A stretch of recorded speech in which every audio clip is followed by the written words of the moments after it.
Good morning and welcome to Wombs with a View Maternal Musings with Jenny and Mika. I'm Jenny. And I'm Mika. Nice to see you here, Mika. Yes. So we're really excited today about this show. As you guys who have been watching this know, we deal with pretty heavy topics and we try to educate you, give you some ideas so that you can navigate them if you are, currently on your fertility journey, or if you're pregnant, or if you're a new parent. And today, the show that we have for you is about informed choice and informed consent, and what that means and how incredibly important it is. Maybe you've already, if you are pregnant, come across some conversations with your doctor where you haven't felt like you're getting all of the information. We certainly get feedbacks as doulas from our clients where they wish they had a little bit more than 5 minutes to ask questions. And even when they do ask those questions, I can say from my own experience, I just kind of felt like I was getting laughed at the whole time. Anytime I had a very legit question about my own pregnancy or labor, my obstetrician was just very rude and condescending about it. Where I don't think that's the job. It would be nice. Whereas we see a little bit more in the midwife stream, at least here in Montreal. We used to say, like, with the doctors, you would wait for an hour for your appointment, and then you would get there and it would be 5 minutes long.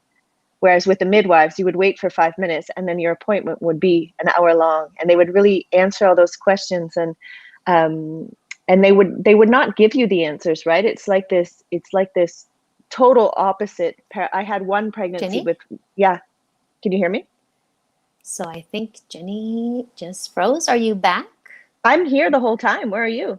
I'm okay. It was me. I don't know. It's like there's something in the air today. I'm also, It's I don't know. finicky. Yeah.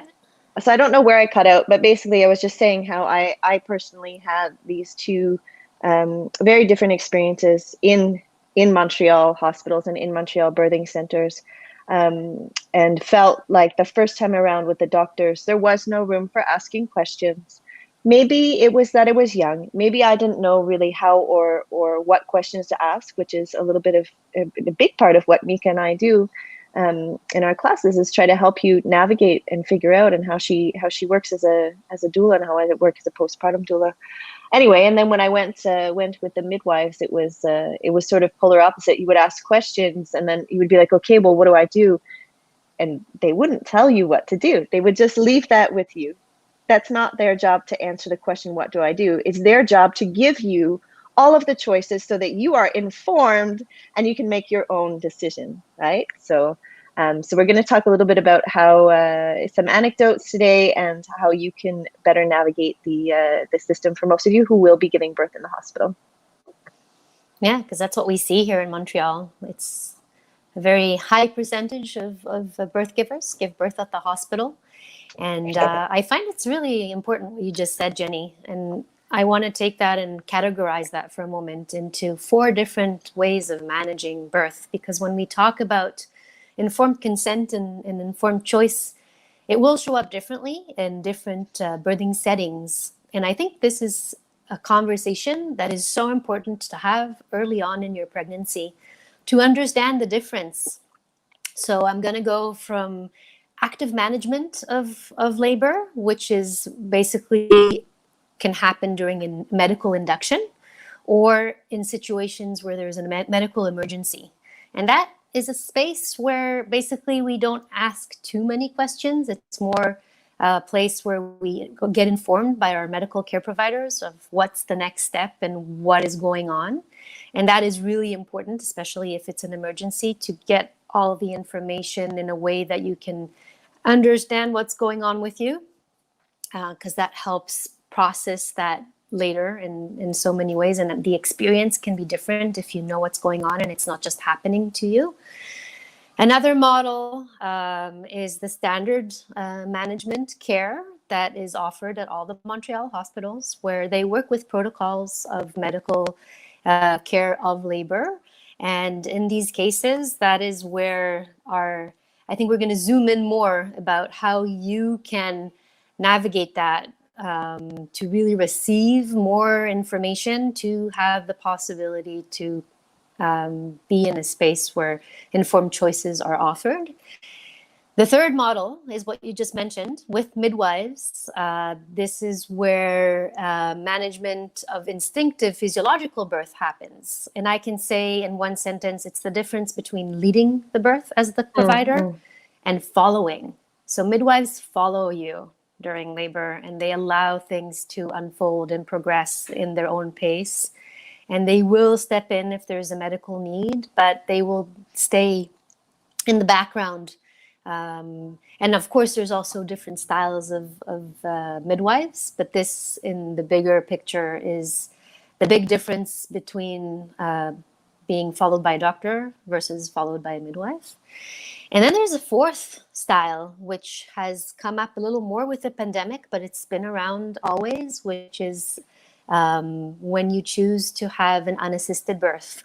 And then active management is in your own hands, and the full responsibility for what happens during the labor is with a family who chose to have an unassisted birth. But that is also an option. And in that case, you don't have all the medical tools to assist, and you basically lean on other tools and knowledge to be able to navigate birth safely. So, which basically part of that would be to be close to a hospital and know when to transfer if needed. It's amazing. I'm really happy that you brought that up. I didn't actually know that was where you were going to go, but I'm thrilled. Maybe some people who are listening to that just had a moment of what? Like, what is she even talking about? And please talk about that in a moment. But I think we have that reaction with a lot of things. What do you mean I have the choice? When I'm teaching prenatal classes, what do you mean I have the choice of what position I would like to be in? Because of course, every movie that we ever see, it's flat on the back, legs in the stirrup because we've had an epidural. So for a lot of people in pregnancy, or maybe if you're watching this and you're not yet pregnant, that idea of what do you mean I have a choice? You have loads of choices and loads of decisions to make the entire time that you are pregnant, the entire time that you're giving birth, and voila, once you do become a parent, those are all your choices. And I have to say, like, we're not really so used to making our own decisions, and that is what makes this quite difficult. We're not really very used to tapping into our own intuition. We've kind of been conditioned to not. So then we arrive in this place, and we don't always know what questions to ask. So again, that's hopefully where we come in, where we can help people understand, in our classes, but also now we're going to give you some very good examples of what questions can I even ask? What decisions are mine to make? They're all your decisions to make, even if you have to sign a waiver to say that you made that decision. How exciting, right? Because Take you have your own powers, your own experience, and that's when we leave a birth experience, whether it's a unmedicated vaginal birth or whether it's a emergency cesarean. We leave those birth experiences feeling either deflated or empowered based on how many decisions that we made, how many of those decisions were our own. And that brings me to my own experience. My second birth was a C-section, not emergency. My baby was breech. And more about that in an episode we talked about Wombs with a View about cesarean. But I wanted to talk about my experience in having informed choices in my C-section, which for me allowed me to have a positive experience. The medical team showed up for me in a way that allowed me to speak up my voice, to say what's important for me, to ask for delayed cord clamping, to ask for a long period of skin to skin with my baby, to understand step by step, which is not everybody's choice, but for me, that was my informed choice, to know every moment what was going on. The doctor talked to me and explained to me, this is what's happening now, this is what we're doing at the moment. And that was so helpful for me that when I look back now 9 years ago, I have really good memories from my daughter's birth. So that really makes a difference for me and for the way that I talk about her birth and even relate to that with her. And I find in itself that's already empowerment that is intergenerational. So when we are giving birth, it's not just the way we experience it, it's also the way our babies experience it, and also the way these stories are then told in the family in years to come. So there's so much power in those moments, and that's why we're coming back to this important topic because it really is all about informed choices and informed consent when it comes to how we experience a moment. Instead of feeling abducted, we feel included and seen and heard. And that really can shift the experience from being traumatic to being a place where you feel safe and held. So, as doulas, this is really what we teach, as you said before, and this is also what we bring into the birth room. If you're interested, we are there to allow you to understand what questions, when to ask them, how to ask them, how to get the answers that will allow you to have as many options as possible to make the choices that are right for you and your baby, that are in that moment your truth. And I find that that truth can change. That's important to say. You know, sometimes we walk into a birth with an idea of how we want it to be, but that's where that flexibility and curiosity comes in when something shows up that wasn't planned, which is often what happens in birth. But then again, that's when we ask the questions to understand what's happening so that we can make our next decision. It's not gonna go that way. And for those of us, myself included, Mika, everybody included, that the more firm we are stuck to that, I was anti-epidural. I am not having an epidural. There's no way I'm having an epidural. 15 hours down the road, I had an epidural. But to have been able to ask the questions of what's happening and make my own decision, and it's all risk assessment, because with every intervention that we have, there's there are pros and cons to everything. And if a care provider is saying there is no risk to any decision, anything that they're proposing, and it's usually not even proposed, right? It's usually like, okay, this is what we're doing now. So then it really does fall on the parents' shoulders, on the whole team. That, if there are two parents and a doula there, it falls on our shoulders to then say, well, wait a minute, what if we wait? What are the alternatives? What else can we do? It falls on your shoulders, because if you don't ask those questions, you're going to go through birth in the exact same protocol of just so they can check their boxes of how things went down and in the time frame that they went down. So it's on us to ask those questions. Somebody just high-fived us with risk assessment. Yeah, that's it. That's what this is what we're learning about in life these days, is assessing risk. And does not seem natural to us, because we're from day one, most parents are telling kids exactly what to do and when to do it and how to do it, that even children are not learning the skills of how to assess the risk of crossing the street at the wrong moment. They're going, no, stop. Not that we want to monkey around in that moment, but you know what I mean. Yeah, and it's age appropriate too at the end when it comes to that specific crossing street one, because it's safety, safety comes first. And it just, when you were talking, I remembered a birth I attended now, like 2 days ago, and this baby just turned 1 a year ago. As the first lockdown was opening up, it was the first birth I came back to support at the hospital. And I'm not going to forget that nurse who came in and basically told the family I'm supporting, okay, the doctor's going to come in soon. It's time to rupture your membranes. Yeah. What? Time to what? And that's why? a big one, right? And that comes up if you're, but what we teach, this is one of my favorite lines in like things and hypnobirthing. We teach, I wish anyway, if anybody knows the answer, type it in. When is the only appropriate time to break one's water?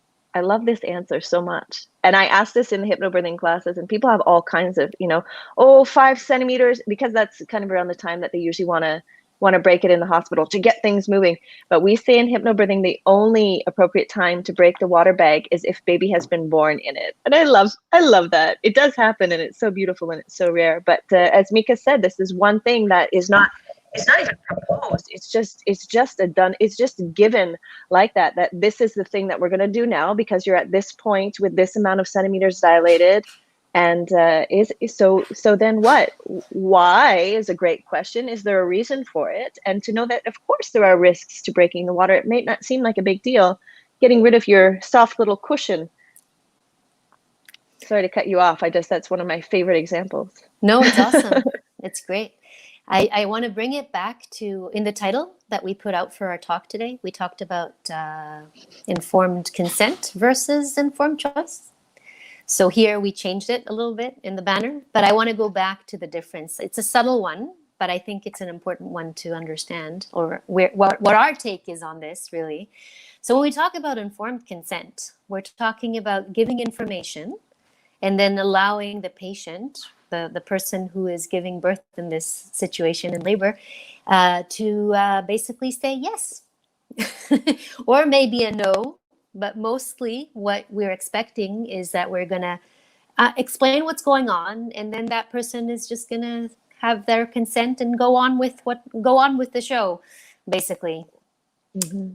With informed choice, we're taking it one step further, and we're saying it's actually about explaining the options and alternatives and understanding at this crossroad what decisions can be made. And as long as it's not a medical emergency, there's always time in birth. And that's really important to understand. There's always time to take space and think things through.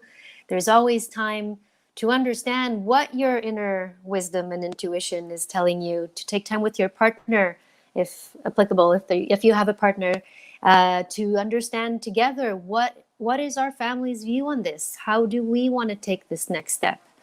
Knowingly that further down the timeline, we may need to answer this question again, but what is true now? And that is huge, because often if we don't open up for informed choices, we are not part of the decision-making moment. And then birth is done for us and it's kind of taken out of our hands. And as you mentioned so beautifully before about choices, we have the right to refuse any intervention at the hospital. And that is so important to that's our starting point, where we understand, and it's not always something we need to use, but it's important to know that that's where we're coming from. It's not about going into your experience at the hospital and fighting at all costs, you know. And when I talk to families about creating a birth plan, it's so the family is on the same page. And it's also, I usually like this idea of like choosing your battles, like what is really, really important to you? What is your core, you know, so that you don't feel like you need to go in there with, I personally went into I was pissed right off that I even had to give birth in the hospital in the first place, because that did not feel natural to me. But we have a severe lack of places, of midwives in Quebec. But I went in there with a shell. Like I went in there so angry. I'm always angry when I'm in the hospital. That's the point of it. Whether I was in my own birth, I'll talk about it in a sec. But I went in there with such a shell, and I went in there in battle mode, and I didn't trust the care providers. And I think this was a self-fulfilling prophecy of how that birth was going to go down. I was not going in there with an open heart. I was not going in there trusting. And there is space in the hospital in Montreal to go in there in a trusting, you know, but it's when you know how to own your experience, which again is very, very difficult, and feel held, and, you know, and often part of that is having a doula that is there to help hold the team, hold the couple up. But being angry, I was saying to Mika before we started the show, I'm so in awe of her and of the friends and colleagues that I have that do still go to the hospital, because we see the same shit go down like a broken record, like Groundhog Day, of like, how on earth is this thing happening again? How is this happening again? We know when we do this that this is probably going to be the outcome, yet it still is part of the, you know, the prescription of how we're supposed to watch this go down. And if this didn't happen by this time, yeah, I'm angry even thinking about being in the hospital. But you know what I want to say, Jenny, before you talk about your birth experience? I want to talk about the science of obstetrics. And I want to say a few words, if this is a good time. I'm not going to talk about my birth experience. Yeah, I do. I just want to say I can't go back to the hospital because I'm too mad to be there. I'm mad as a patient, as a birthing person, which is not a patient because you're not sick. And then I'm mad as a doula. So I don't want to be an angry doula. This is why I'm a very delightful postpartum doula in the comfort of your own home. And Mika can be more patient in the hospital. But yeah, please tell us about it. Patience. Yeah, that's part of what I bring for sure when I walk into a hospital. Um, the science of obstetrics teaches you about the cervix, about the uterus, about the baby, the passenger. Yes. And it does not teach you about the person giving birth. There's a person there, and there are doctors, phenomenal doctors out there that are taking it a step forward and understanding that we have to encompass holistically, to look at the mother, at the birthing person and the baby together. And we need to be open and understanding to the person giving birth and not just focus on their cervix. And that's I heard recently, actually my gynecologist say, my former gynecologist say that we as gynecologists and obstetrics, as OBs, we need to ask for, or basically say that we're sorry for all the people, all the women that we've treated, because we are looking over them. Because when we learned our our skills and we learned our work, we did not learn to look them in the eye and to talk to them. And I do see that there's more and more of that in certain places, but not all the time. And that's where we really need to step in and to basically be super on top of it, to allow every person giving birth to feel included, and to prevent as much as possible situations, medicalized situations that can become abuse, that can become violent, that can become situations where you're helpless and can't defend yourself.